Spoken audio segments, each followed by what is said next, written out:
ó Deus da minha vida, Tu és o Deus da minha salvação.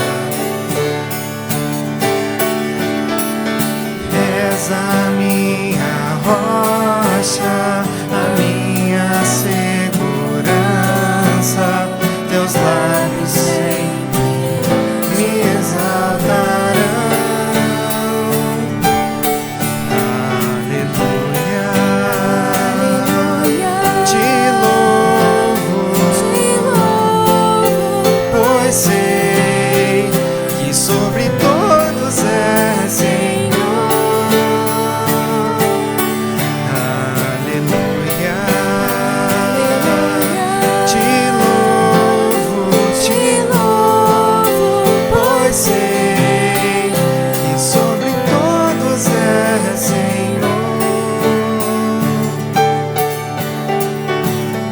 Aleluia. Boa noite, igreja. É por isso que a gente está aqui hoje. Desculpa até dar uma desafinada aqui. Mas a gente está aqui, nós estamos aqui hoje porque nós somos falhos, porque nós somos pecadores. E é por isso que nós nos colocamos diante do Senhor. Eu convido a igreja a ficar de pé, para nós termos um momento juntos. Quero convidar a igreja para ter um momento de, antes de tudo, cumprimentar. Aproveita para cumprimentar o teu irmão que está do teu lado, aquela pessoa que você ainda chegou na correria, não conseguiu ver. Aproveita para dar um abraço. Esse é o momento.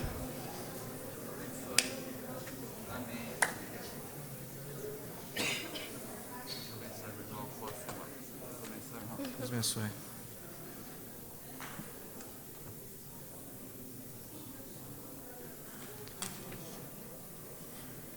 A nossa oração é que o nosso Senhor Jesus Cristo venha com a graça e a paz, a misericórdia dEle sobre todos nós, sobre todos os nossos queridos, porque é isso que nós buscamos aqui essa noite, a misericórdia do Senhor. Eu convido a igreja a fazer a leitura conjunta do Salmo número 92, versículos 1 a 15.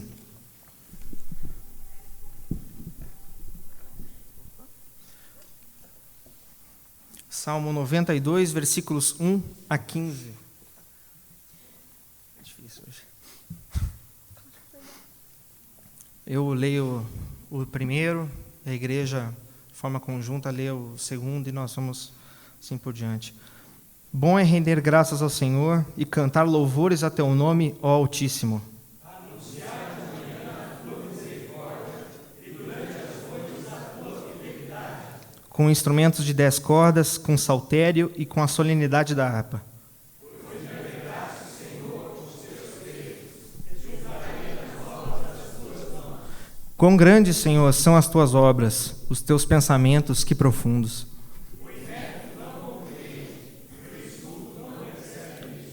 Ainda que os ímpios brotam como a erva e florescem todos os que praticam iniquidade, nada obstante, serão destruídos para sempre.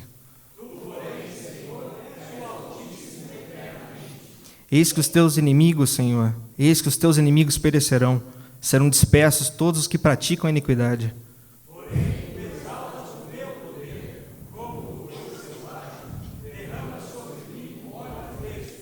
Os meus olhos veem com alegria os inimigos que me espreitam, e os meus ouvidos se satisfazem em ouvir dos malfeitores que contra mim se levantam.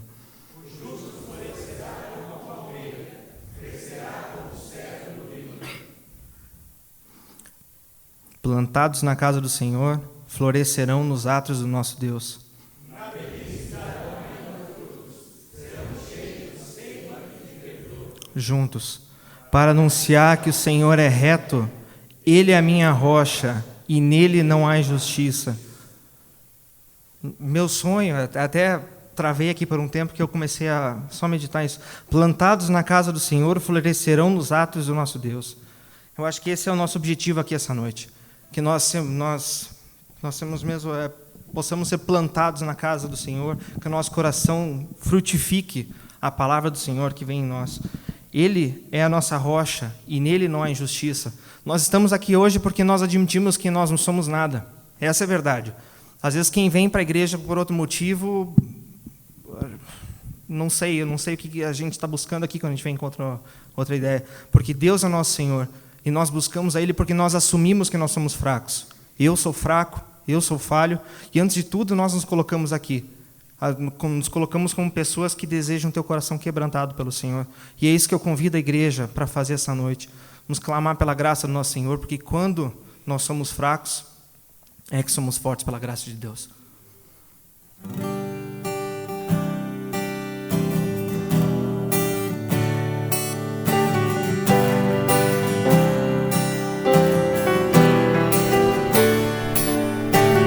Quando eu sou fraco, é que sou forte.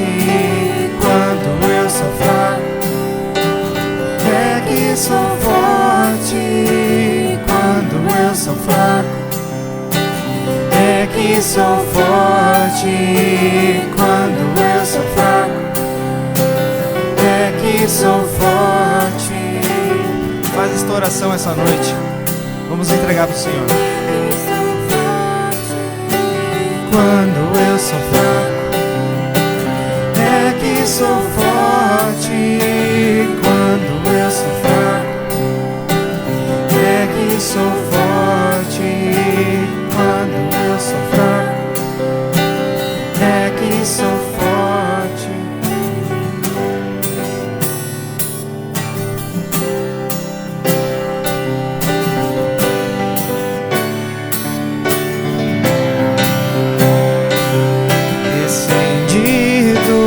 Altos céus, presente eterno de Deus, poder sobrenatural, me fala de quem tu és, tua graça.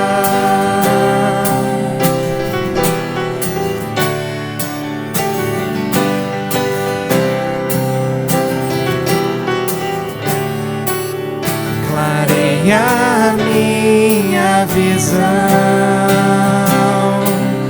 é força pra prosseguir, alegra o meu coração, me lembra quem sou em ti. Tua graça me basta, tua graça me basta, é tudo o que preciso. Tua graça me basta, tua graça me basta, fortalecido eu sou por tua graça.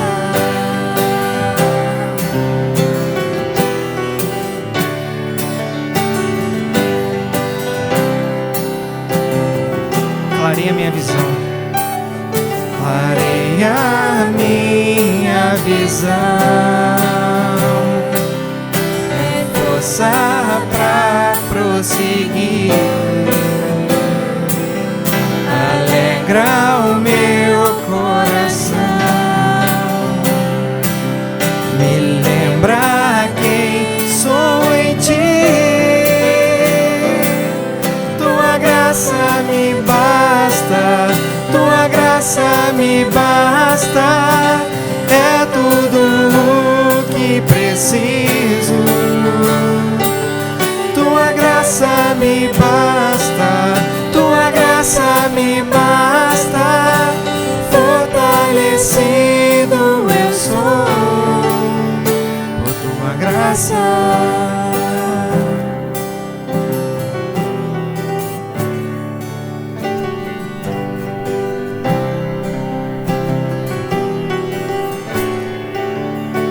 Normalmente, no momento do cântico, a gente começa às vezes com um cântico mais animado, né? E daí a pessoa às vezes olha pra gente, putz, por que você tá começando com uma música meio não tão parada? Você podia estar cantando uma música que bate palma. Mas às vezes eu acho que a gente precisa colocar o nosso coração verdadeiramente diante do Senhor, porque cada vez que eu subo aqui, eu vejo que nós nada somos. Essa é a verdade. E a gente precisa se colocar e pedir o perdão de Deus a todo momento, porque nós não me vejo como dignos de estarmos aqui em cima, Eu não nos vejo nós como dignos, nós como igreja, de estarmos aqui, porque Jesus nos alcançou. Hoje nós vimos de manhã que Jesus, pela sua maravilhosa graça, com seu carinho, com seu amor generoso, nos alcançou.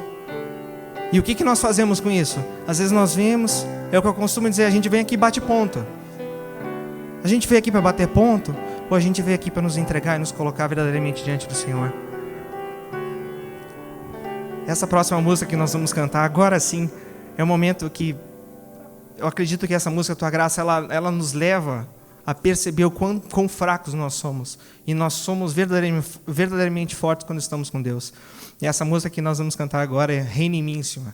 Reina em mim. Faz isso que nós estamos cantando hoje, verdade na nossa vida. Para que nossa semana, nossa vida, nossa família, nosso trabalho, as pessoas possam ver em nós o brilho de Jesus.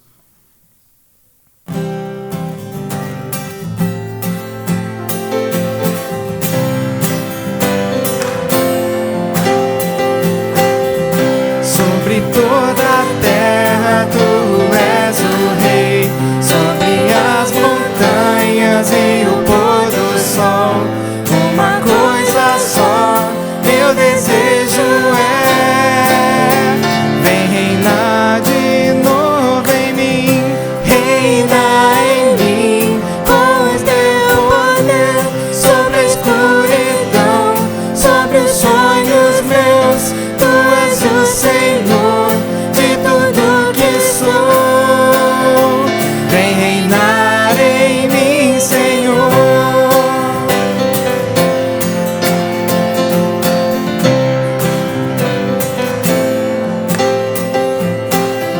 Sobre o meu pensar, tudo que eu falar, faz-me refletir a beleza que há em ti.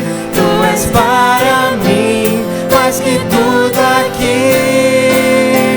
Vem reinar de novo em mim, reina em mim, com o teu poder, sobre a escuridão, sobre os sonhos meus. Tu és o Senhor de tudo que sou.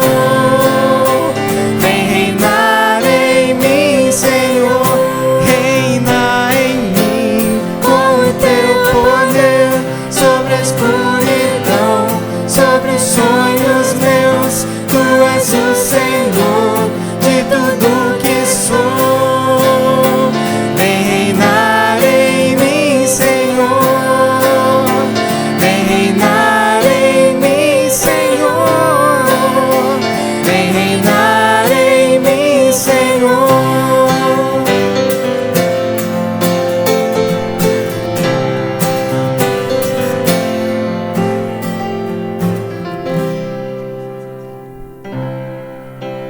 Essa letra é forte de cantar. Às vezes a gente canta e não pensa no que a gente canta. Reina em mim, Senhor. A gente cantou antes, clareia a minha visão. O Senhor que clareia a nossa visão é o Senhor que tem que reinar no nosso coração, para que a gente possa verdadeiramente brilhar a luz dele. E tem vezes que a gente não consegue fazer isso. Quer dizer, eu acredito que muitas vezes. Eu passo por inúmeras experiências na minha vida que eu vejo que eu estou fazendo pouco, praticamente nada. Eu deveria fazer mais. E Deus é um Deus tão maravilhoso que Ele consegue nos acalmar através da Sua palavra e do Seu Espírito no nosso coração. E Ele diz: descanse em mim. E essa é essa música que nós vamos cantar agora, Descansarei. Se você não conhece, tira um tempo para você meditar nessa palavra. Para você meditar não é uma coisa meio excêntrica. Meditar é pensar, aplicar isso para o teu coração. O que nós temos feito? Nós temos conseguido fazer que Deus reine no nosso coração? Eu estava cantando aqui: reina em mim de novo, Senhor, porque de novo eu falei com o Senhor. E nós falharemos durante esse culto e falharemos durante a semana, continuamente. E essas músicas, esse louvor, nós temos que levar no nosso dia a dia. Então convido a igreja para ter um momento de pensar mesmo nessa palavra, entregar completamente tudo que nós somos, tudo que nós queremos ser, porque só o Senhor consegue nos trazer essa completa vida, essa vida perfeita, quando nós nos entregamos para Ele.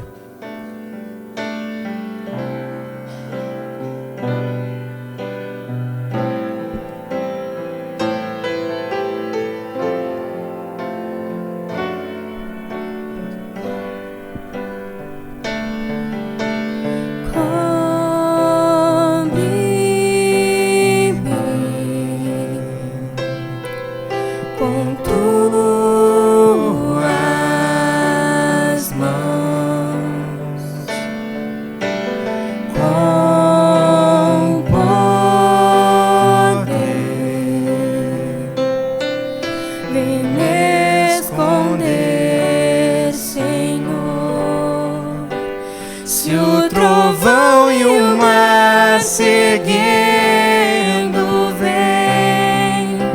Sobre a tempestade eu voarei, sobre as águas tu também és rei. Descansarei, pois sei que és Deus.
Nós invocamos para que o Senhor venha neste lugar.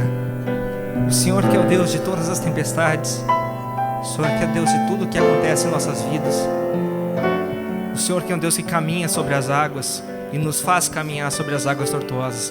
Vem neste lugar, Senhor. Isso é o que nós clamamos essa manhã, nessa noite, quer dizer. Nossa cabeça anda longe às vezes. Aconteceu agora comigo, mas acontece a todo instante, Senhor, com coisas que nós deveríamos entregar verdadeiramente para o Senhor. Nós te pedimos, Pai, vem neste lugar, porque nós cremos que onde um ou dois estão reunidos, o Senhor também está reunido no meio de nós. Vem, Senhor, perdoa os nossos pecados, traz essa consciência de que nós precisamos ser verdadeiramente seus. Nos faz homens e mulheres íntegros, homens e mulheres completos, cheios da tua misericórdia e da tua graça, para que hoje o seu Espírito Santo venha e renove o nosso coração. Eis que nós clamamos pedindo em nome de Jesus, vem neste lugar, Senhor, vem neste lugar. Amém. Pode se assentar. Graça, paz, misericórdia da parte de Cristo Jesus. Nós queremos nessa noite conhecer as pessoas que nos dão o privilégio da sua participação, da sua visita pela primeira vez. Você que nos visita pela primeira vez, queira colocar-se por um instantezinho em pé. Os diáconos da igreja estarão trazendo até você uma lembrança, um presente da própria igreja. Alguém que está conosco pela primeira vez, temos um casal aqui à frente, ali atrás temos também uma outra família. Sejam bem-vindos. Há mais alguém conosco pela primeira vez? Deus os abençoe. Voltem outras vezes. É uma alegria colhê-los nessa noite. Pode se sentar. Queremos lembrar que o nosso pastor efetivo, o reverendo Juarez, está durante todo o dia de hoje na na região do Distrito Federal e na cidade de Gama, pregando na segunda igreja presbiteriana do Gama. Estará de retorno amanhã à noite para a reunião do Conselho da Igreja. Todos os presbíteros estão convocados para a reunião do Conselho da Igreja, amanhã no seu mesmo horário, no seu mesmo local, e na terça-feira os diáconos da igreja é que terão a sua reunião administrativa. Então, tanto presbíteros segunda, quanto diáconos na terça, atenção para as suas atividades. Também queremos lembrar que no próximo final de semana, sábado e domingo, nós teremos na igreja uma programação diferenciada. A SAF da nossa igreja completa 100 anos de organização, 100 anos de história. SAF significa Sociedade Auxiliadora Feminina. É para todo tipo de mulher, desde as mais novinhas, adolescentes, até as mais antigas da caminhada da fé.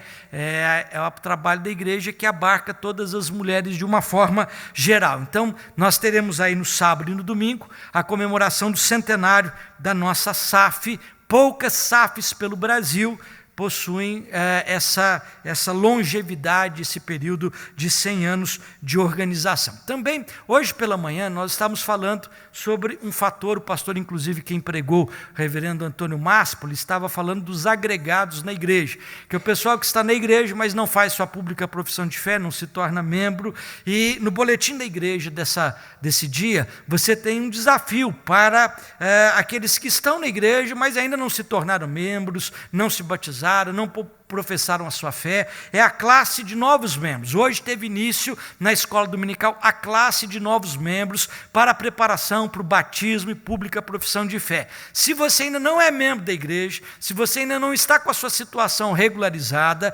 você deve vir na escola dominical procurar a Cristina Matos, professora da classe de novos membros, e a turma começou hoje e vai ter a sua conclusão no final de novembro e início de dezembro. Fica aí o nosso desafio para você participar também desta realidade, deste momento especial. O reverendo Wesley também está em viagem, está também para Florianópolis, retornando também para o dia de amanhã. E queremos, ultimamente, fechar aqui os nossos avisos, lembrando que no boletim da igreja você tem o encarte azul dos grupos familiares. É a primeira vez do segundo semestre que aparece de novo o encarte azul, por conta da retomada das atividades dos grupos familiares. E você tem o encarte do desafio missionário, com as informações pertinentes aos investimentos que a igreja tem feito, que os missionários têm se dedicado. Você pode acompanhar um pouco da visão missionária que a igreja tem aí desenvolvido. Não perca essa oportunidade. Quero convidá-lo nesse instante a um momento de oração silenciosa, a um momento de genuflexão, a um momento de recolhimento espiritual. Eu quero convidá-lo a curvar a sua fronte, a ter um momento de oração, buscando a presença de Deus, confessando os seus pecados, e enquanto nós estivermos orando silenciosamente, nós estaremos sendo abençoados e inspirados por uma canção de louvor.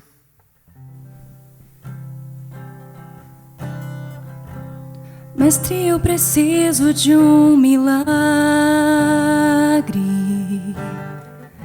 Transforma minha vida, meu estado. Faz tempo que eu não vejo a luz do dia. Estão tentando sepultar minha alegria, tentando ver meus sonhos cancelados. Lázaro ouviu a sua voz quando aquela pedra removeu. Depois de 4 dias ele reviveu. Mestre, não há outro que possa fazer aquilo que só o teu nome tem todo o poder. Eu preciso tanto de um milagre. Remove a minha pedra, me chama pelo nome, muda a minha história, ressuscita os meus sonhos, transforma a minha vida e faz um milagre. Me toca nessa hora, me chama para fora, ressuscita-me.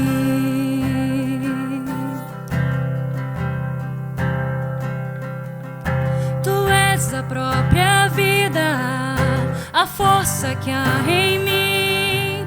Tu és o Filho de Deus que me ergues a vencer, Senhor de tudo em mim. Já ouço a tua voz me chamando pra viver uma história de poder. Remove a minha pedra, me chama pelo nome, muda a minha história, ressuscita os meus sonhos, transforma a minha vida e faz um milagre. Me toca nessa hora, me chama para fora, ressuscita-me. Essa canção nos convida a pensarmos no poder de Deus que nos ressuscita. Recebemos a informação que o sogro do reverendo Hilário, o senhor Orlando, faleceu no dia de hoje e estará sendo encaminhado para Londrina, onde acontecerá o velório e também o sepultamento. Lembre-se de orar. O reverendo Hilário foi pastor nessa igreja durante muitos anos. Lembre-se de orar pela família dele, por esse momento de tristeza e de passamento. Senhor, nós estamos na Tua presença e te pedimos graça e misericórdia sobre a vida de cada um de nós. Perdoa os nossos pecados, lava-nos completamente no sangue de Cristo Jesus, torna-nos santos cada vez mais, segundo a imagem gloriosa do teu ser, do teu Filho Jesus. Nós também te pedimos nessa hora, Senhor, de intercessão e de súplica, pela vida do reverendo Hilário, Senhor, pela vida da sua família, por este momento de luto, de padecimento, de tristeza profunda que toma conta de toda a família, Pai, do passamento do seu sogro, que o Senhor esteja enxugando dos olhos toda lágrima, consolando o coração aflito e dorido e trazendo de volta a esperança e a alegria, ressuscitando os sonhos, ó Deus, como acabamos de cantar. Nós te suplicamos isso em nome de Jesus. Amém. Boa noite, irmãos, graça e paz. Nos preparando para esse momento da entrega dos dízimos, das ofertas, através da leitura de Mateus 13, de 44 a 46, Jesus nos ensinava muito através das parábolas. E nessa parábola ele disse: o reino dos céus é semelhante a um tesouro oculto no campo, o qual certo homem, tendo achado, escondeu, e transbordando de alegria, vai, vende tudo o que tem e compra aquele campo. O reino dos céus é também semelhante a um que negocia e procura boas pérolas, e tendo achado uma pérola de grande valor, vende tudo o que possui e a compra. O reino dos céus, o nosso principal e único objetivo, é o nosso foco principal, onde tem que estar o nosso coração. Se você já é um dizimista fiel, agradeça a Deus e ore para que Ele continue abençoando você, que você possa então ainda andar uma segunda milha.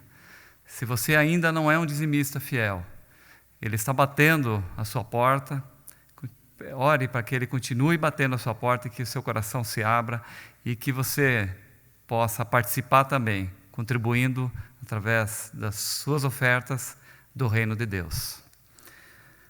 Nós vamos cantar agora o hino 104, linda melodia, enquanto os nossos irmãos diáconos farão a coleta dos dízimos e das ofertas.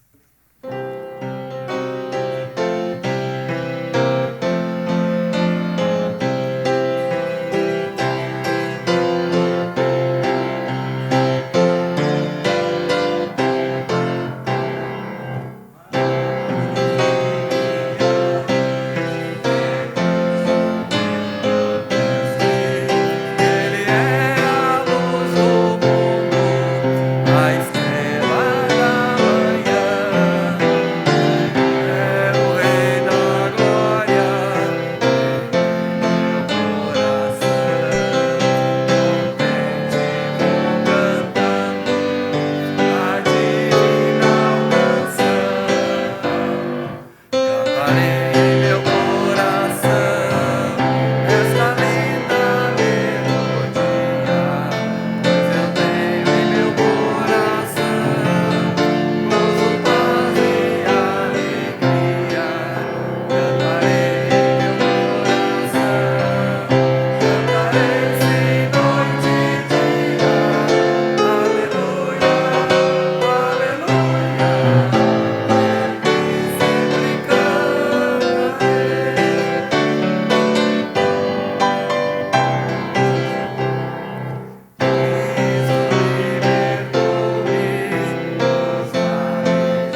meus irmãos.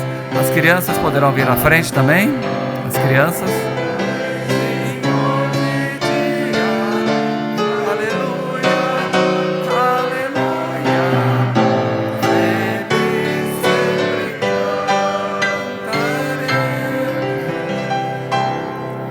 Senhor nosso Deus e nosso Pai, obrigado, Senhor, pelo privilégio desse momento que o Senhor nos dá de participar do Seu reino, Senhor.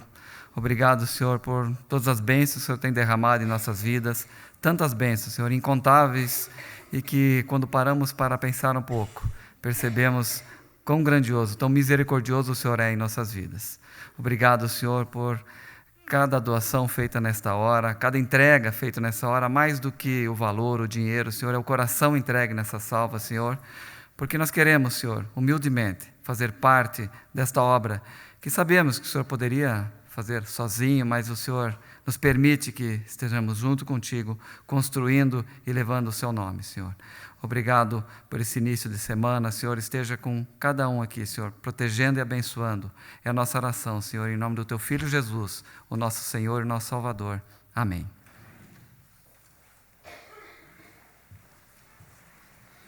Bom, irmãos, eu quero convidá-los para a nossa reflexão, a leitura da passagem bíblica que se encontra no livro de Hebreus, capítulo de número 7.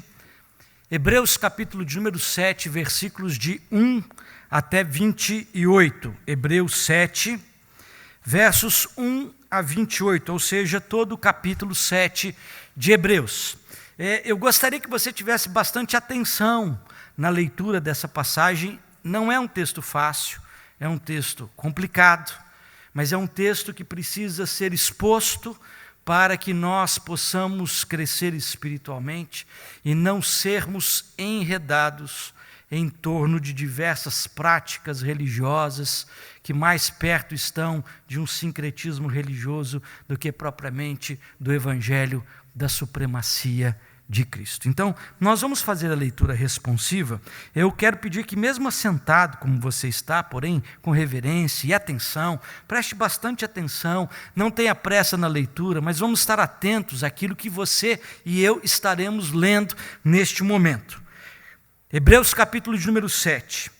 Porque este Melquisedeque, rei de Salém, sacerdote do Deus Altíssimo, que saiu ao encontro de Abraão, quando voltava da matança dos reis, e o abençoou.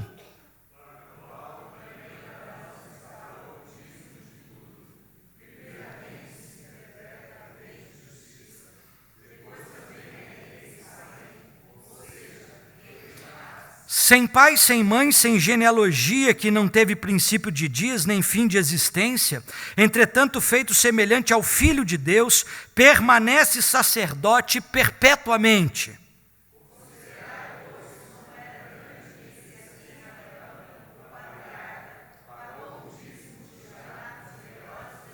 Ora, os que dentre os filhos de Levi recebem o sacerdócio, têm mandamento de recolher, de acordo com a lei, os dízimos do povo, ou seja, dos seus irmãos, embora tenham estes descendido de Abraão.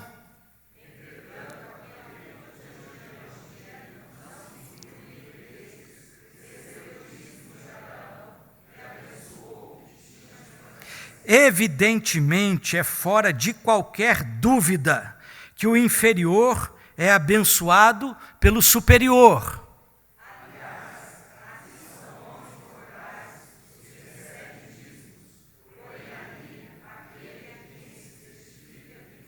E por assim dizer, também Levi, que recebe dízimos, pagou-os na pessoa de Abraão.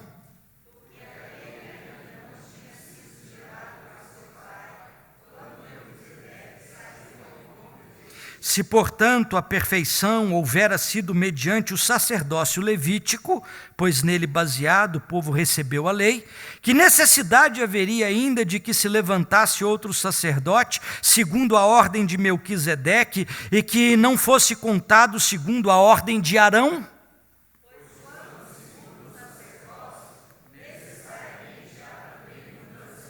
Porque aquele de quem são ditas estas coisas pertence a outra tribo, da qual ninguém prestou serviço ao altar.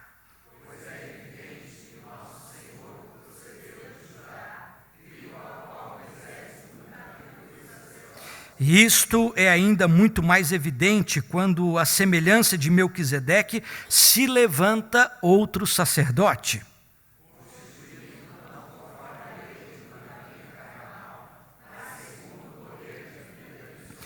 Porquanto se testifica, tu és sacerdote para sempre, segundo a ordem de Melquisedeque.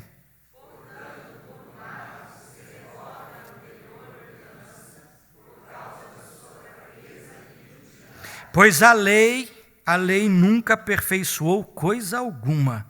E por outro lado se introduz esperança superior, pela qual nos chegamos a Deus.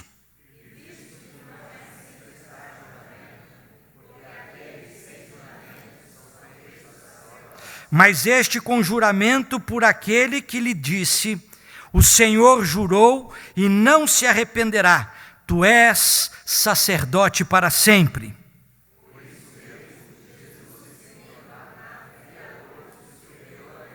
Ora, aqueles que são feitos sacerdotes em maior número, porque são impedidos pela morte de continuar.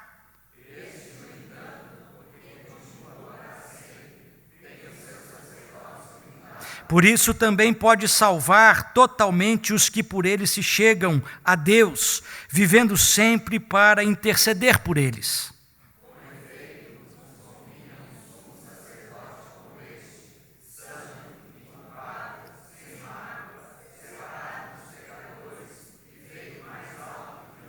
Que não tem necessidade, como sumos sacerdotes, de oferecer todos os dias sacrifícios, primeiro por seus próprios pecados e depois pelos do povo, porque fez isso uma vez por todas, quando a si mesmo se ofereceu na cruz.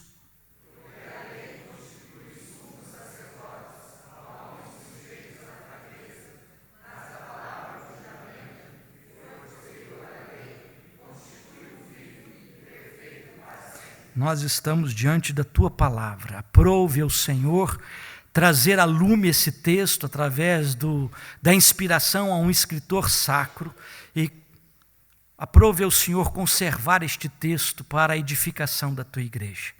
Dá-nos, ó Deus, porção dobrada do Teu Espírito, na compreensão, na elucidação, no entendimento, na resolução de dúvidas e questionamentos internos da alma e do coração, que nós possamos crescer na Tua palavra, crescermos em sabedoria diante de Ti, que possamos ser edificados nessa noite para a glória do Teu nome, e não iludidos, manipulados por toda sorte de vontade humana, usando para si a religião. Nós te suplicamos isso, em nome de Jesus. Amém e amém. Preste atenção. A questão de 1 mês e meio, 2 atrás, eu fiz uma reflexão no culto das 11 da manhã sobre o sacerdócio universal de todo crente. Esse texto, essa reflexão está na página da igreja, está o vídeo gravado, está ali o culto, a mensagem. Nessa ocasião, nós estávamos falando que de Adão a Arão, nós nunca tivemos um sacerdote a não ser Melquisedeque. Deus se relacionou nesse período da história bíblica através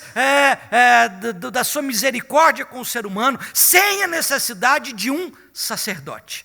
O único sacerdote existente nesse período era Melquisedeque, que apareceu, abençoou Abraão, recebeu de Abraão um dízimo, não se diz a respeito de quem, de onde veio, para onde foi, e Hebreus resgata Melquisedeque, associando-o depois à ordem da qual Jesus também é sacerdote. Pois bem, de Arão até Jesus, nós tivemos o estabelecimento do sacerdócio de Arão, ou o sacerdócio da tribo de Levi. É uma tribo escolhida que não tinha herança com as demais tribos de Israel, que não ganhou terreno, que não ganhou pedaço de terra para plantar, para cultivar, para criar rebanho, porque viveria do serviço a Deus. Pois bem, todo esse período da lei, que compreende de Arão até Jesus, nós temos o sacerdócio levítico. O texto de Hebreus nos cita diversas vezes essa realidade do sacerdócio levítico. Nenhum homem do povo de Israel se relacionava com Deus sem a intermediação de um sacerdote levita. Ele sacrificava, ele oferecia em holocausto, ele oferecia pelo pecado seu e pelo pecado do povo, intercedia diante de Deus, de sorte que todo aquele que quisesse se aproximar do Senhor e não dependesse de um sacerdote era por Deus destruído. Ok, nós precisamos lembrar que de Adão a Arão não existia sacerdote, e quando estamos em Arão, o povo está saindo do Egito. No Egito você tinha uma estrutura social da seguinte maneira: o deus do Egito entre os deuses era Faraó. A segunda casta social era a dos sacerdotes, e depois vinham os auxiliares dos sacerdotes, e depois o povão, os que conheciam a leitura, que conheciam as letras, e depois o pessoal mais simples. Pois bem, quando eles saem do Egito, o povo de Israel, Moisés era a figura do faraó, era aquele que se comunicava com Deus. E segunda categoria, quem que seria? Então começa uma briga no deserto para ver quem seria o sacerdote. Nadab, Abiú, Arão, quem é que seria o sacerdote? Por conta dessa realidade, Deus estabelece a tribo de Levi, a partir de Arão, os sacerdotes do Antigo Testamento. Pois bem, quando a gente chega no Novo Testamento, a gente entende aquilo que corrompeu-se dentro da estrutura sacerdotal do Antigo Testamento. Os sacerdotes se transformaram numa profissão, a preocupação era tão somente com ganhar dinheiro. Malaquias faz discursos pesadíssimos com respeito ao comportamento e à conduta dos sacerdotes, ofereciam os animais doentes, vendiam os melhores para si, roubavam os dízimos, eles aprontavam de toda situação dentro do exercício do sacerdócio. Jesus vem, assume sobre si a função de profeta, sacerdote e rei. Jesus encarna sobre si esses três ofícios, profeta, sacerdote e rei. Porém, faz uma pergunta: Jesus não era da tribo de Levi, como é que ele era sacerdote? Hebreus explica para a gente nessa noite que ele era da ordem de Melquisedeque e não de Levi. Depois nós vamos fazer algumas aplicações, e ele põe um fim no cumprimento da lei a esse sacerdócio que havia começado com Arão e que havia recebido a lei como orientação, estabelecimento, conduta e regra para a condução da religiosidade diante do Senhor. Jesus cumpre a lei, cumpre cabalmente a lei. Nenhum de nós, senhores ou senhoras, poderíamos cumprir a lei cabalmente de acordo a satisfazer a Deus. Nem antes de Jesus e nem hoje nós somos capazes de fazê-lo. Jesus cumpriu a lei por nós. Jesus cumpriu completamente as exigências da lei. Ok, Jesus, quando montou a sua comunidade de discípulos, não havia nenhum sacerdócio. Nenhum deles fazia parte do sacerdote levítico. Nenhum deles. Nenhum tinha lastro com essa realidade antiga. Jesus começa um novo tempo. Um tempo onde todos nós seremos sacerdotes, que é a teologia da igreja chamada sacerdócio universal de todo crente. Em Cristo todos nós intercedemos, clamamos, não precisamos sacrificar animal, porque Jesus se sacrificou por todos nós. Ele é o sacerdote, Ele é o Cordeiro de Deus que tira o pecado do mundo. Você e eu, na sua casa ou aqui, nas férias, no campo, na praia, nós temos acesso livre a Deus. Não necessitamos de outro sacerdote senão Cristo Jesus, nosso Senhor. Porém, os anos se passaram e a igreja maculou novamente essa realidade. Com o passar dos anos, o ofício pastoral foi se transformando em episcopal, foi se transformando depois em sacerdotal, e no meio da Idade Média, ninguém dava um passo sem a orientação de um sacerdote. A reforma resgatou essa verdade do sacerdócio universal de todo crente. Porém, nos dias atuais, nós continuamos vendo práticas absurdas que estão sendo realizadas, retrocedendo o Evangelho a parâmetros e a situações que negam a supremacia de Cristo no Evangelho do Senhor. Meus queridos irmãos, com o progresso da fé chamada evangélica pelo mundo, uma preocupação me tem surgido ao coração. Esta fé que tem sido propagada e alardeada é de fato a fé evangélica? Pode virar a tela para mim. O que se tem visto e ouvido sobre a fé atual é algo advindo do Evangelho de Cristo Jesus não tinha como a gente suprimir o fato do que aconteceu essa semana em São Paulo, a inauguração do Templo de Salomão, que na verdade não é de Salomão, é de Herodes, o modelo é de Herodes, não é o do de Salomão, e não só apenas a realidade arquitetônica, mas a prática, por exemplo, a entrada da Arca da Aliança, o altar com as tábuas da lei, com o incensário, um sacerdote à semelhança dos sacerdotes levitas, paramentado, barbudo, exercendo toda a realidade espiritual. Nós estamos voltando ao absurdo do Antigo Testamento e estamos voltando a negarmos a obra expiatória de Cristo Jesus. O que tem sido confrontado como pastores e crentes, e muitas vezes seduzidos a seguir, é de fato o verdadeiro evangelho de nosso Senhor e Salvador Jesus Cristo. A primeira literatura do Novo Testamento a ser escrita, o primeiro texto que foi produzido no Novo Testamento é a carta de Paulo aos Gálatas.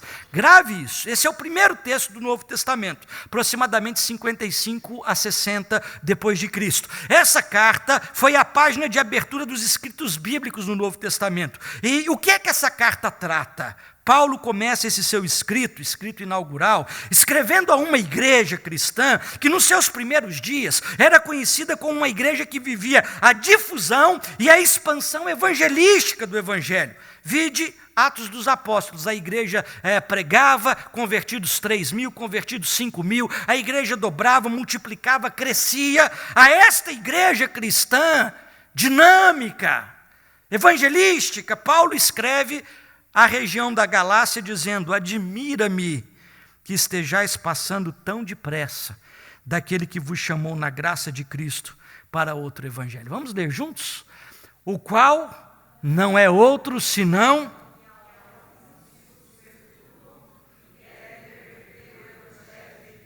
Mas ainda que nós, ou mesmo um anjo vindo do céu,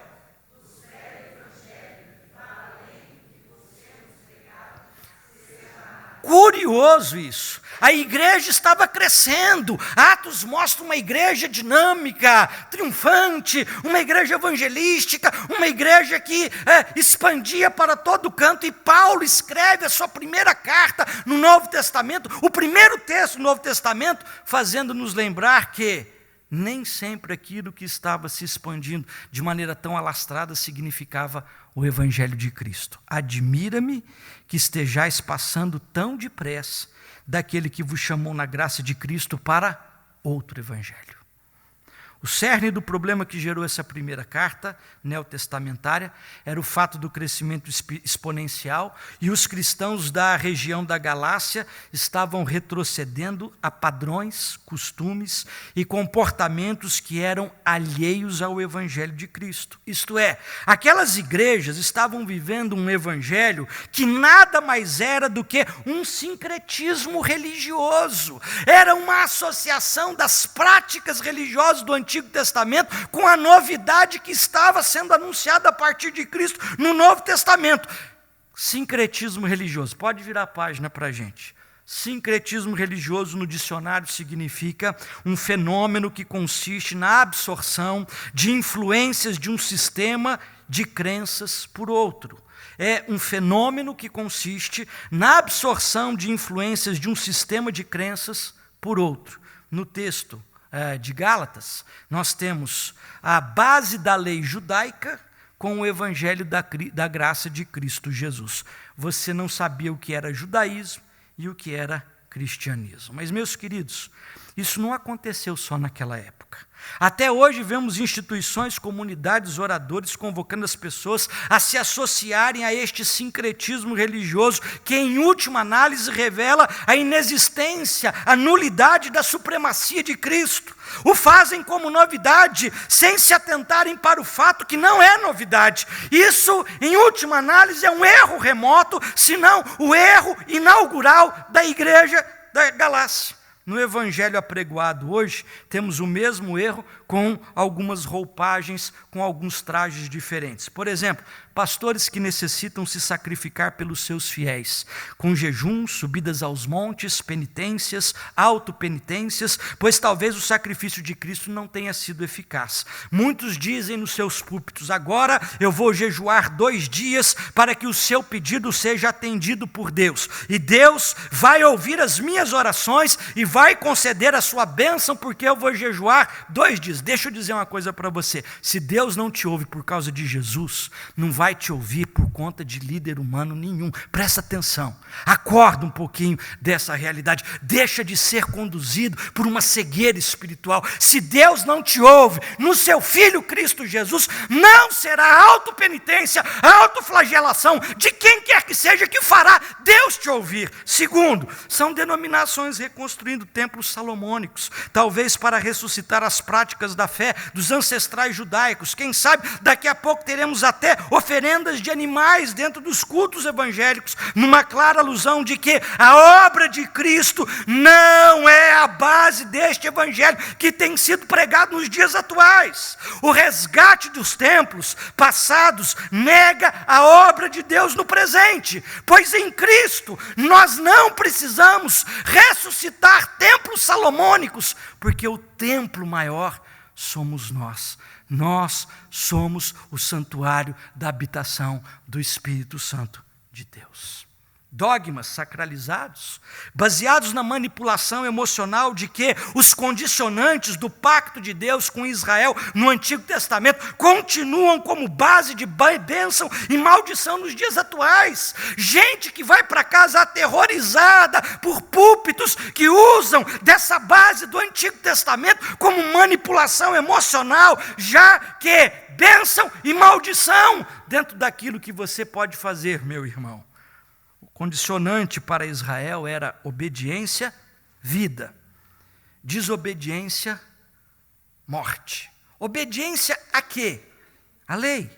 A lei de Deus. Desobediência a quê? A lei de Deus. Deixa eu ser sincero com você. Qual de nós é capaz de cumprir a lei? Qual de nós é capaz de viver na íntegra a lei do Senhor? Então para com essa ideia de que a tua obediência vai trazer bênção, que a tua desobediência vai te trazer maldição. Você é desobediente, eu também sou. Nós seríamos malditos, aliás, nós somos malditos. Quem foi para a cruz assumiu o madeiro como condição de maldito.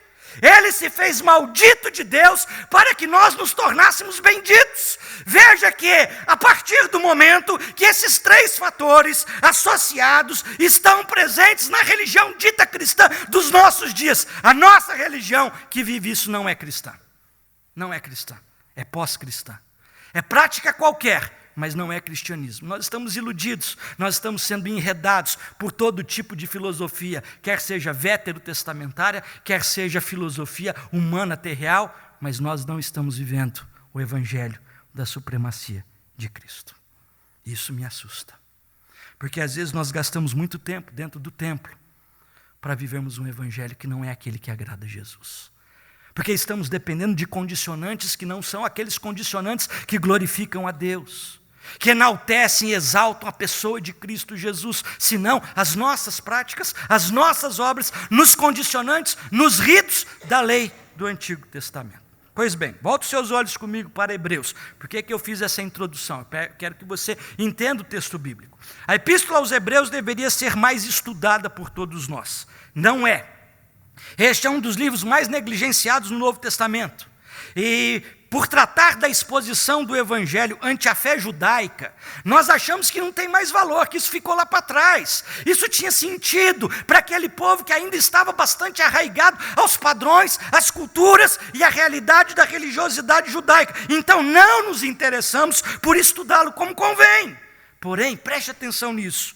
Esta carta nos faz ver exatamente estas questões que não nos permitiriam o engodo, o engano de novos evangelhos com velhos erros.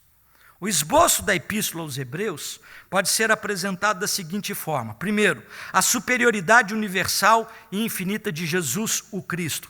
capítulo 1, verso 1, ao capítulo 4, verso 16. A superioridade inquestionável do sacerdote do sacerdócio do Senhor Jesus, capítulo 5, versículo 1, ao capítulo 10, versículo 39. A superioridade da pessoa e do poder de Jesus Cristo sobre toda a dimensão cósmica, capítulo 11, versículo 1, a capítulo 13, versículo 19, e as considerações finais no capítulo 13, versos 20 a 25. Veja bem, a estrutura de Hebreus trata de um tema: superioridade de Cristo. Nas mais diversas relações, Hebreus traz para a gente a superioridade de Cristo. O texto que lemos para a nossa exposição encontra-se exatamente na seção a superioridade inquestionável do sacerdócio do Senhor. Nesse capítulo 7, o autor da epístola trava uma argumentação intensa para mostrar aos seus leitores cristãos as diferenças e a superioridade de Cristo sobre todas as ações religiosas decorrentes e recorrentes no Antigo Testamento. Que as práticas sacerdotais do Antigo Testamento sucumbiram. Que atrelar o Evangelho de nosso Senhor Jesus Cristo a comportamentos do Antigo Testamento, vivenciar essa realidade escravizadora da lei, é uma prática absurda, infundada e que nega a excelência da fé evangélica. Pode ser chamada de fé de qualquer coisa, menos fé evangélica. É incorrer naquilo que Paulo dizia aos Gálatas, que voltavam a essas práticas. Estão passando tão rapidamente para outro evangelho. É preciso nessa noite reafirmar e resgatar o evangelho de Cristo, evidenciar a supremacia de Cristo sobre qualquer ritual, condição pessoal e sacerdotal ou outras realidades mais. 3 coisas que eu queria destacar com vocês no capítulo 7 sobre o evangelho da supremacia de Cristo. Preste atenção. Primeiro, o evangelho da supremacia de Cristo é o evangelho que, na sua fundamentação sacerdotal, Jesus é sacerdote segundo a ordem de Melquisedeque. O que significa isso? Que o sacerdócio de Cristo é muito mais elevado, incomparavelmente mais elevado do que o sacerdócio levítico. Os sacerdotes do Antigo Testamento eram herdeiros de Abraão, porque descendiam de Abraão. Jesus não é da ordem dos levitas, é da ordem de Melquisedeque. A ordem levita é vista como descendência de Abraão, e em Abraão e na sua descendência está vinculado. Assim, o gesto de Abraão dedicar o seu dízimo a Melquisedeque revela a inferioridade de Abraão diante deste sacerdócio. Verso de número 7, olha para a sua Bíblia. O inferior é abençoado pelo superior. Quem é o inferior? É Abraão, que dá o seu dízimo. Quem é o superior? Melquisedeque, que recebe o dízimo. Abraão morre, a sua descendência surge e também morre. Por isso, são infindáveis os sacerdotes levitas, e não ao que acontece com Melquisedeque, que transcende a morte, que tem uma realidade infinitamente superior. O verso de número 4 diz, inicia a sessão enfatizando a supremacia desse sacerdócio, dizendo: considerai, pois, como era grande esse a quem Abraão, o patriarca, pagou o dízimo tirado dos despojos. Não era alguém pequeno, era alguém grande, muito maior do que Abraão. Toda a casta sacerdotal tinha como base Abraão. Ele é o pai de uma nação monoteísta. Ele é a origem de uma raça cultica.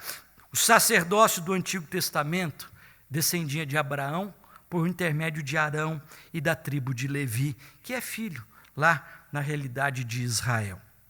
A tribo de Levi foi escolhida para o exercício do sacerdócio entre as 12 tribos de Israel. Não existiam sacerdotes de outras tribos em Israel. Sacerdote de Manassés, sacerdote de Judá, não existia. Os sacerdotes tinham como base a tribo de Levi. Tinham que ser sacerdotes por ordem genética, descendência direta. A tribo de Levi foi quem concedeu os sacerdotes e levitas, e como tal, deveriam viver do que arrecadassem nos cultos, nos sacrifícios e nas ofertas. Verso 14, lemos: é evidente que nosso Senhor não procedeu da tribo de Levi, nosso Senhor procedeu da tribo de Judá, tribo a qual Moisés nunca atribuiu sacerdote, constituído não conforme a lei de mandamento carnal, mas segundo o poder de vida indissolúvel. Tu és sacerdote para sempre, segundo a ordem de Melquisedeque. Jesus não obedeceu o sacerdócio levítico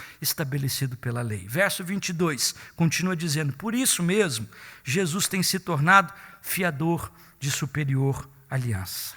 O sacerdócio de Jesus é espiritual, o da casa de Levi é terreal. O sacerdócio de Jesus é atemporal, porque a morte não sucumbe. O de Levi é condicional no tempo e no espaço. Estamos trocando a excelência do sacerdócio de Cristo pela obsolência de práticas sacerdotais, como a que vimos agora há pouco, novamente sendo resgatadas em templos evangélicos, retomando a obsolência de práticas sacerdotais do Antigo Testamento. Estamos trocando o essencial pelo que já está ultrapassado.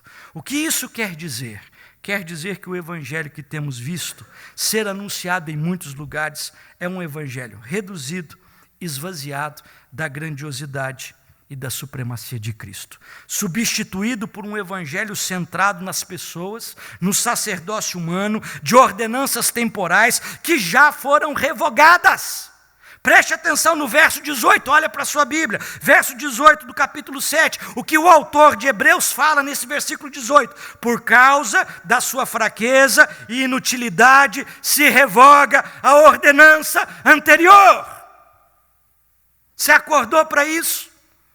Se nós somos descendentes, herdeiros do sacerdócio de Cristo, toda a ordenança anterior, cuja base está o sacerdócio levítico, foi revogada. Temo que nós estejamos vivendo apenas aquilo que já foi revogado. Que triste. Um evangelho obsoleto. Que nosso evangelho tenha se tornado obsoleto pelos vínculos sacerdotais e pelas práticas ministeriais de um evangelho desviado da sua rota da verdade. E aí, o texto de Gálatas traz de volta à memória: estamos passando tão rápido para um outro evangelho, que não é o de Cristo. Segunda questão: a supremacia de Cristo no evangelho não é apenas evidenciada, como nós vimos em primeiro lugar, na fundamentação sacerdotal, quando vemos que Jesus não é sacerdócio que dá continuidade a Levi. Jesus não é continuidade de Levi. Jesus é novo. É um vinho que se fez novo. Não é o vinho que sobrou no fundo da talha e que ele multiplicou. É o vinho que foi transformado a partir da água. Seguir a Jesus é entender que as práticas do vinho antigo ficaram para trás. Não podemos ressuscitar isso mais. Mas a segunda questão é que na sua prática cerimonial, a lei foi revogada devido à sua inutilidade e fraqueza. Uau! Quem diz isso é a palavra de Deus. Versos 17, 18 e 19. Porquanto se testifica: tu és sacerdote para sempre, segundo a ordem de Melquisedeque. Portanto, por um lado, se revoga a anterior ordenança, por causa da sua fraqueza e inutilidade. Pois a lei, preste atenção no que a Bíblia diz, a lei nunca aperfeiçoou coisa alguma. Há pessoas que estão amarradas a essa prática, há igrejas que estão agrilhoadas a esse tipo de fundamento, não crescem, não amadurecem e não vivem o Evangelho de Jesus. Não vivem. O Evangelho da suficiência de Cristo extirpa a lei como paradigma de algo melhor. Não é a lei que nos vai fazer melhores. Verso 19 diz que a lei tem a sua inutilidade, a lei nunca aperfeiçoou coisa alguma. O verso 18 declara sua revogação, assim se revoga a anterior ordenança. No verso 12 e 13, lemos que a supremacia de Cristo como sacerdote, segundo a ordem de Melquisedeque, estabeleceu uma nova ordem. A antiga ordem, baseada nas dispensações da lei, baseada no sacerdócio levítico, passou, pois quando se muda o sacerdote, veja o que diz aí o texto, verso de número 13, 12 e 13, Quando se muda o sacerdócio, o que diz o texto? Mudança da lei é feita. É isso que você vive como evangelho? Não é não. Eu vou te mostrar que não é. Algumas coisas que isso aí, que nós acabamos de ler, essa palavra de Deus libertadora, devem trazer ao nosso coração. Primeiro, quanto ao culto. Nós não necessitamos mais de sacrifícios de animais. Por que você não faz um sacrifício? Daqui a pouco aquele templo que nós acabamos de ver, já entrou a Arca da Aliança, já tem incensário no altar, tem as tábuas da lei, daqui a pouco vão matar também animal. Não vai demorar muito tempo não. Mas por que nós não fazemos mais isso? Jesus é o sacrifício. Não precisamos. Não há necessidade. Esse sacrifício era limitado, passageiro. O sacrifício de Cristo é eterno e eficaz. Verso de número 27. Não tem necessidade, como sumos sacerdotes, de oferecer todos os dias sacrifícios. Primeiro por seus próprios pecados, depois pelos do povo, porque Cristo fez isso uma vez por todas, quando a si mesmo se ofereceu. Esse é o evangelho do culto que prestamos. Não precisamos de sacrifício. Cristo é o nosso sacrifício. Mas há uma segunda realidade, que a gente às vezes não tem coragem de falar, que é a respeito da contribuição, a respeito da sustentação da obra do Senhor. No Antigo Testamento, os dízimos eram recolhidos por alguns propósitos. Primeiro, para o propósito de socorrer os pobres, também para a manutenção da obra e para a alimentação daqueles que viviam dela, os sacerdotes e levitas, aqueles que eram da origem da tribo de Levi, que não tinham herança no meio das terras de Israel. Os dízimos tinham esse propósito. Presta atenção agora naquilo que nós vamos dizer. Solta o vídeo para a gente, reverendo Augustus Nicodemos, doutor em teologia, vice-presidente da nossa denominação. Eu quero que você ouça da boca dele, não da minha, algumas palavras que você precisa aprender. Da forma correta. Se você me pergunta se o dízimo vale para nós hoje no Novo Testamento, eu já vou tentar responder essa pergunta, que ela vai aparecer nas perguntas e respostas, né? Então eu já vou tentar esvaziar aqui, ou pelo menos já abrir a discussão aqui. A minha opinião é a seguinte: você não encontra no Novo Testamento um mandamento específico para que os cristãos deem o dízimo. O que você encontra é o seguinte, isso aí está claro no Novo Testamento: todos os cristãos têm que colaborar e dar para a igreja. Isso você encontra de maneira abundante no Novo Testamento. Paulo fala de recolhimento de ofertas. 2 Coríntios capítulo 8, capítulo 9, você vai encontrar Paulo organizando uma coleta entre os membros da igreja. Você vê Paulo em 1 Timóteo capítulo 5 dizendo que o trabalhador é digno do seu salário, que os pastores que se esforçam na pregação da palavra e no governo, eles têm que ser merecedores de dobrados honorários. De onde vem esse dinheiro? Então, todo crente é convocado no Novo Testamento a dar para a igreja. Isso é claro. Primeiro, todo mundo tem que dar. Segundo, a Bíblia diz que eles têm que dar generosamente. Não pode, Deus ama a quem dá com alegria. Não é dar assim, não é? Feito os israelitas estavam dando aqui, o ceguinho, o coxo, dilacerado, o aleijado, mas dando com alegria, dando com abundância. Terceiro princípio que você encontra no Novo Testamento: o crente tem que dar com proporcionalidade. 2 de Coríntios, capítulo 8, cada um contribua de acordo com o que tiver recebido de Deus. Isso, até aí então, tá bom. há a questão da proporcionalidade. Veja bem, é interessante a gente ouvir essa palavra, e de uma autoridade da nossa igreja, porque de fato é o Evangelho de Cristo. O texto do capítulo 7 faz toda a associação, desde os primeiros versículos, ao dízimo de Abraão, ao dízimo dos levitas, ao dízimo que se era entregue, mas o dízimo nos reporta uma prática da lei. E a lei passou. E você continua culpado e escravizado por essa prática. Você continua sendo manipulado por religiosidade, por pastores, por esse tipo de comportamento. Mas como disse o reverendo Augusto Nicodemos, mas então todo crente é chamado a participar. Todo crente é chamado a contribuir. Contribuir com generosidade e contribuir com proporcionalidade. Cada um contribua segundo aquilo que recebeu da parte do Senhor. Veja que quando a gente começa a entender essa percepção, a gente começa a perceber que o Evangelho é muito maior do que o que a gente está acostumado. Se por um lado o culto mudou, a contribuição mudou, também a nossa relação com a questão de santidade ganhou uma nova dimensão. Terceira lição, pode passar para a gente. A terceira lição que nós encontramos nesse texto é que a supremacia do Evangelho de Cristo está associada também na sua expressão de santidade. O que é que fazia de um povo santo? A guarda da lei. Agora, abra sua Bíblia comigo em Romanos. O apóstolo Paulo fala aos romanos algo tremendo sobre esta realidade. Paulo fala, capítulo 8 de Romanos, versículo 1. Agora, pois, já não há nenhuma condenação para os que estão em Cristo Jesus, porque a lei do Espírito da vida em Cristo Jesus te livrou da lei do pecado e da morte. A lei do Antigo Testamento, ela tinha um propósito: mostrar o seu pecado, mostrar a sua incapacidade de satisfazer a justiça de Deus. Por melhor que você fosse, por mais crente que você fosse, por mais consagrado, por mais autoridade eclesiástica que você tenha, você não cumpre a lei. Essa lei é a lei do pecado e da morte.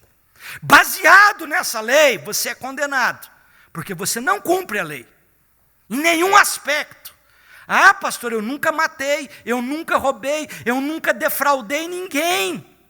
Jesus, quanto a isso, disse assim: você já olhou para alguém com intenção impura? Então já pecou, já adulterou. Você já chamou alguém de tolo? Então você já assassinou. O Evangelho de Cristo é muito mais sério do que a gente está vivendo. O Evangelho de Cristo é muito mais revolucionário. A lei do Espírito da vida te livrou da lei do pecado e da morte. Quando nós olhamos, volta lá para Hebreus, capítulo de número 7, verso de número 19, nós encontramos na expressão de santidade, se revoga aquilo que é inutilidade, mas se introduz uma esperança superior que vence a própria morte. Verso de número 19. Ou nunca leste... pois a lei nunca aperfeiçoou coisa alguma. E por outro lado, se introduz esperança superior, pela qual nos achegamos a Deus. Qual é essa esperança superior? É a esperança do amor, que vence qualquer situação. Mas então, se não tem lei, eu posso matar meu irmão, mas se eu sou guiado pelo Espírito, eu não apenas não vou matar o meu irmão, mas eu vou apenas abençoá-lo, o que a lei não me capacitava a fazer. Jesus diz assim: vocês amam aqueles que amam vocês, amai os vossos inimigos e orai pelos que vos perseguem. A lei dizia: ame a quem te ama. A lei do espírito da morte, a lei do espírito da vida diz: ore por aquele que te persegue e ame quem não gosta de você. Qual é o evangelho que você vive? É o evangelho do Espírito da vida? É o evangelho de uma santidade que está associada a uma maturidade de sabermos que nós somos diferenciados, transformados, nós somos mudados por Deus, não para vivermos condicionados dentro de leis que pode isso, não pode aquilo, mas dentro de uma liberdade que nos dá a responsabilidade de sabermos o que é certo e o que não é certo e o que glorifica a Deus e usarmos dessa liberdade para o exercício da glória de Deus. Paulo diz aos Coríntios: todas as coisas me são lícitas. Você não vê isso sendo pregado na igreja evangélica atual. Primeiro porque não fala de dinheiro, não fala de saúde, e fala de uma liberdade que às vezes tem cara de irresponsabilidade, porque são todas as coisas me são lícitas, diz Paulo, mas nem todas me convêm. Todas as coisas me são lícitas, mas eu não me deixarei dominar por nenhuma delas. Veja, é a lei do Espírito da vida. É a lei que me faz olhar as situações e perceber: se eu me meter nisso daí, eu vou até me meter, mas eu vou quebrar a cara, não vou crescer. Não é porque há um impedimento, e nem é porque há um terror, um Deus terrorista que vai me castrar, vai me matar, vai me esquartejar. Jesus já pagou na cruz essa realidade por mim. E toda vez que eu penso na fé cristã dentro dessa perspectiva, eu estou negando a suficiência de Cristo. Por isso, eu quero voltar aqui para a gente nessa noite. Nós estamos vivendo tempos perigosos, onde a fé cristã perdeu o seu sentido. E as práticas antigas estão sendo associadas de maneira assim, bastante sutil, enredando, iludindo, levando pessoas a determinados cultos que Deus não mais aceita. Qual é o seu evangelho? Qual é o evangelho que você vive? É o evangelho da supremacia de Cristo? Se é este evangelho, meu querido, eu quero convidá-lo nesse instante a participar da mesa do Senhor. Porque quando nós tomamos o pão e comemos do cálice, bebemos do cálice, nós estamos celebrando essa realidade. Um evangelho da supremacia de Cristo, do sacrifício feito uma vez por todas, para nos libertar de toda inutilidade, de toda obsolência de uma lei que não cresce, não faz ninguém progredir na fé. Feche os seus olhos, nós vamos ter uma palavra de oração. Eu quero convidar os presbíteros da igreja para que venham à frente e tomem assento conosco a distribuição dos elementos da mesa do Senhor.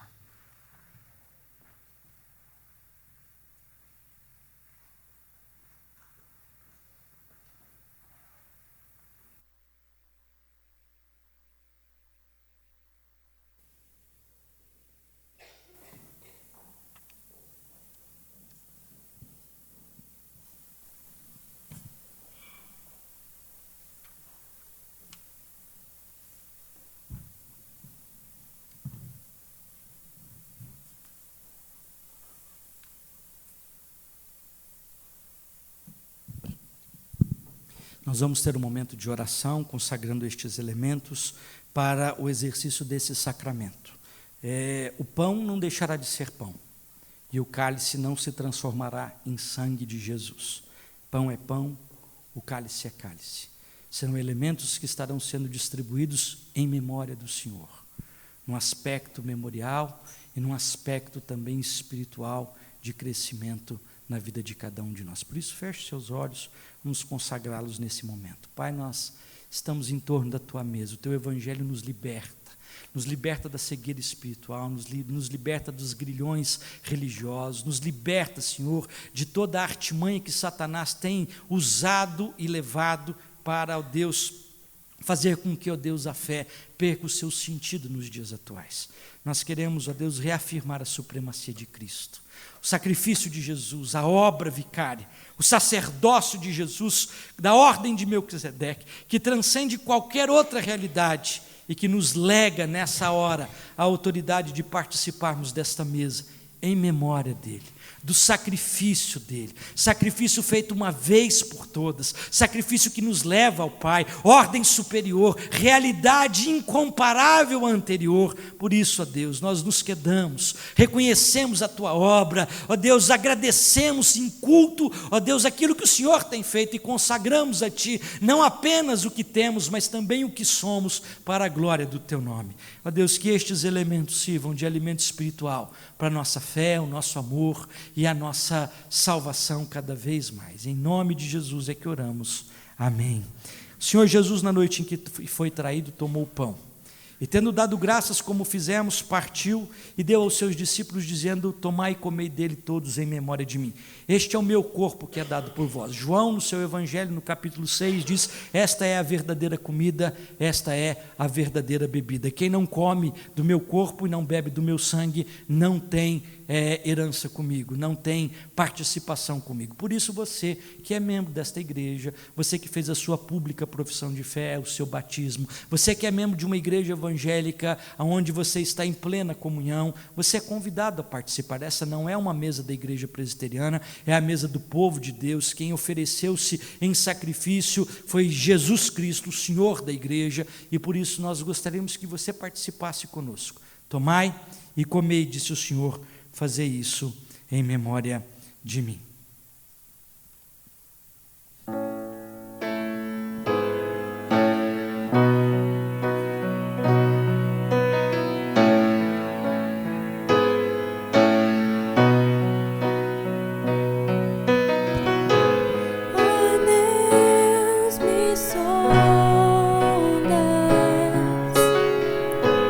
Conheces-me.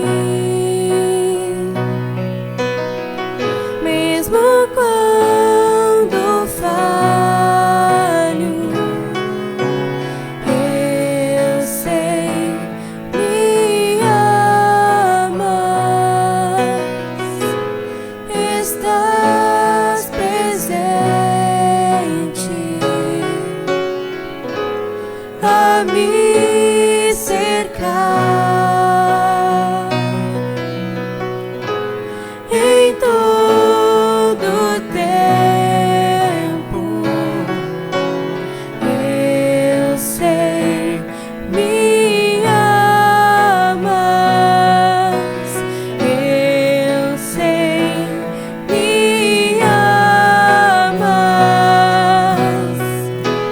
Prostro-me diante da cruz, vejo o sangue de Jesus. Nunca houve amor assim. Sobre a morte já venceu, sua glória o céu encheu. Nada irá me separar.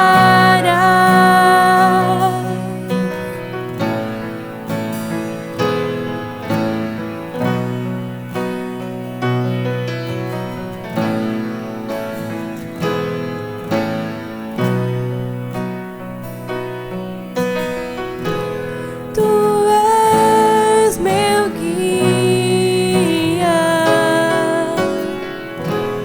meu protetor.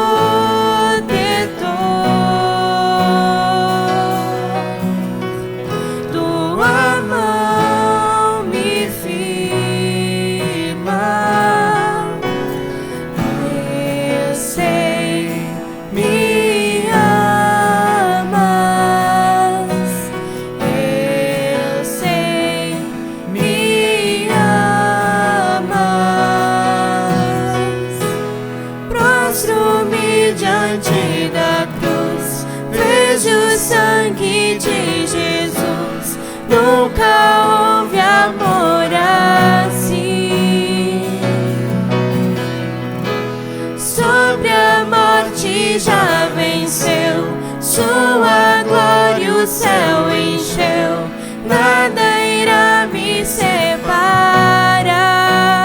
O véu rasgou, o caminho abriu.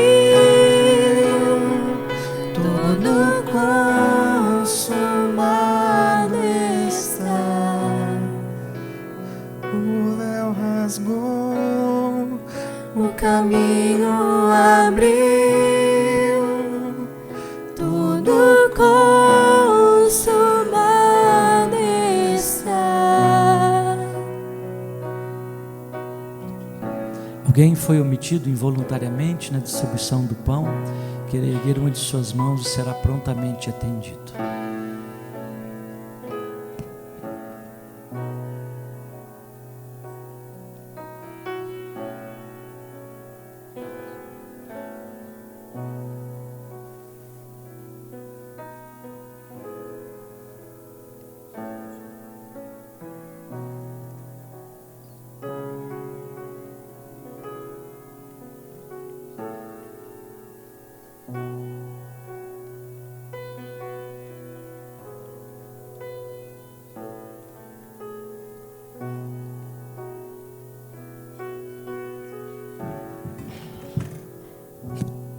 Após haver ceado, tomou Jesus o cálice e disse: esse cálice é o cálice da minha nova e eterna aliança no meu sangue. Nova aliança, nova ordenança. Os sacramentos do Antigo Testamento, se é que podemos chamá-los de sacramento, eram dois. O sacramento de iniciação, que era a operação de fimose, era operação de fimose, fugiu o nome agora, circuncisão, e era a Páscoa. No Novo Testamento, esses elementos também foram abolidos. Nós temos o batismo e nós temos a ceia. E a ceia nos remete ao sacrifício de Cristo, a obra do Senhor. Tomai e bebei dele todos em memória de mim.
Vamos nos colocar em pé, entoaremos o hino de número 180.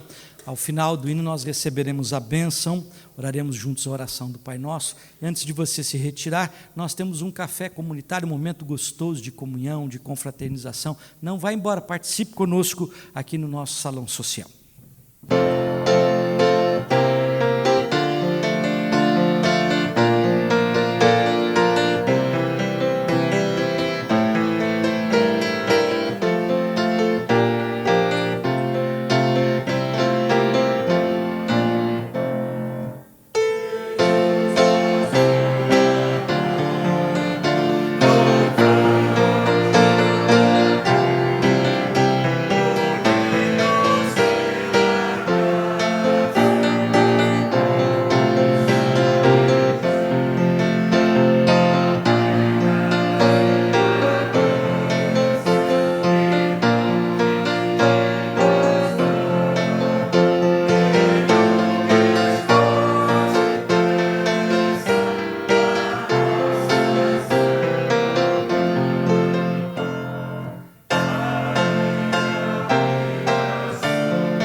Graça excelsa, salvadora de Cristo Jesus nosso Senhor, o amor que excede a todo o entendimento de Deus o nosso Pai, a comunhão, a consolação, a aplicação da verdade pelo Santo Espírito estejam presentes nas nossas vidas, hoje e para todo sempre. Amém.